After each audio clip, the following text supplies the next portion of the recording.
નમસ્કાર દોસ્તો. સગા બે ભાઈ અને જમીનના ભાગ.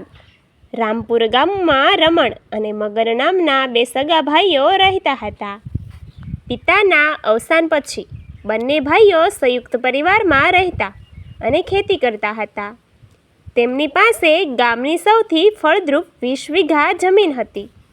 બંને ભાઈઓ વચ્ચે અપાર પ્રેમ હતો. રમણ મોટો અને શાંત સ્વભાવનો હતો, જ્યારે મગન નાનો અને થોડો ઉતાવળો તેમજ કાચો હતો. વર્ષો વીતતા ગયા અને બંનેના લગ્ન થયા. સમય જતાં પરિવાર મોટો થયો અને ઘરમાં નાની મોટી ખટપટો શરૂ થઈ. મગનની પત્નીના મનમાં એવો વહેમ બેઠો કે મોટો ભાઈ રમણ ખેતીની આવકમાંથી વધુ હિસ્સો રાખી લે છે. તેણે મગનના કાન ભંભેરવાનું શરૂ કર્યું.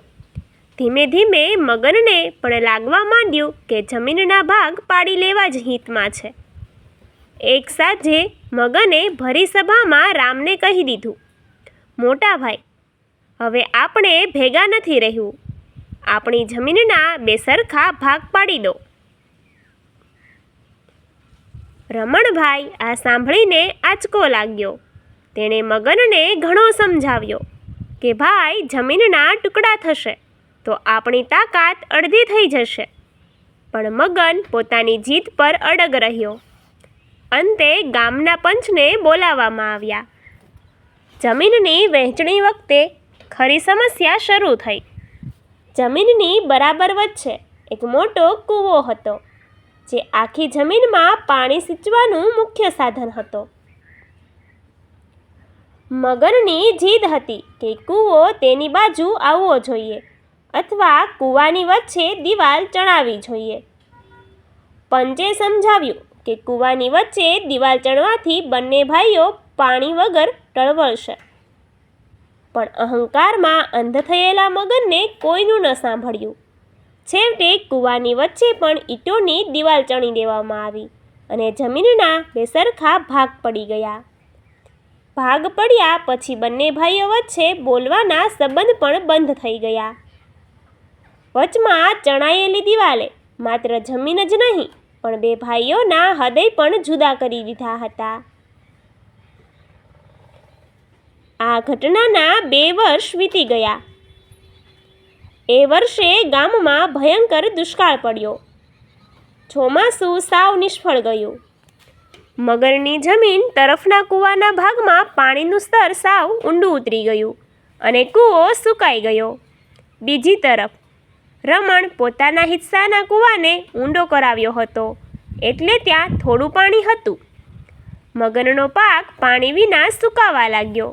તે આર્થિક તંગીમાં આવી ગયો અને દેવાના ડુંગર નીચે દબાઈ ગયો. છતાં પણ તે પોતાના અહંકારના કારણે મોટા ભાઈ પાસે મદદ માગવા ન ગયો. એક રાત્રે જોરદાર વાવાઝોડું અને વરસાદ આવ્યો. મગન ચિંતામાં પોતાના ખેતરે ગયો.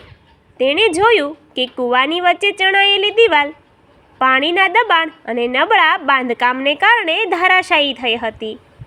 દિવાલ તૂટતા જ રમણના ભાગનું પાણી વહીને મગનના સુકાયેલા કૂવા તરફ આવી ગયું હતું. એ જ સમયે રમણ પણ ત્યાં આવી પહોંચ્યો.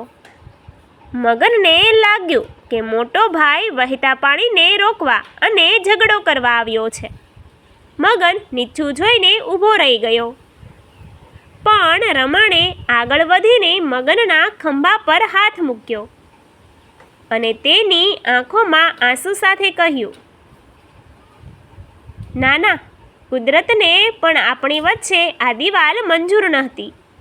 જો આ દિવાલ તૂટી ગઈ અને આપણું પાણી ફરી એક થઈ ગયું, જમીનના ભાગ થઈ શકે, પણ ભાઈઓના લોહીના ભાગ ન થઈ શકે. મોટા ભાઈના આ શબ્દો સાંભળીને મગનનો અહંકાર ઓગળી ગયો. તે રમણના પગમાં પડી ગયો અને ધ્રુસકે ધ્રુસકે રડી પડ્યો. તેણે પોતાના ભૂલની માફી માગી. બંને ભાઈઓ ગળે મળ્યા. એ રાત્રે જમીનની દિવાલ જ નહીં, પણ તેમના મનની દિવાલો પણ કાયમ માટે તૂટી ગઈ.